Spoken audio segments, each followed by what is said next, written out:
Hi అండి అందరికీ. Video వచ్చేసి కొబ్బరి పాలతో పులావ్ చేశాను. చాలా అంటే చాలా టేస్టీగా ఉంటుంది. ప్రాసెస్ చూసేయండి. ఫస్ట్ ఆయిల్ వేసుకొని దాంట్లో పలావ్ దినుసులు వేసుకోవాలి. కొంచెం అవి వేగిన తర్వాత పచ్చిమిర్చి ఆనియన్స్ వేసుకొని వేయించుకున్న తర్వాత టమాటోస్ వేసుకోవాలి.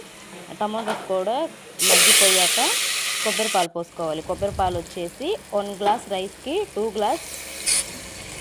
గ్లాస్ కొబ్బరి పాలు పోసుకోవాలి. నేను 2 గ్లాస్ రైస్కి 4 గ్లాసెస్ పోస్తున్నాను.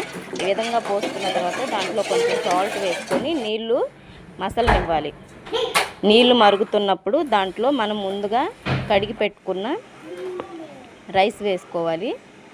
రైస్ వేసుకున్నాక కొంచెం దాంట్లో ధనియాల పౌడరు అలాగే పలావ్ మసాలా వేసుకొని దాన్ని బాగా మగ్గనిచ్చుకొని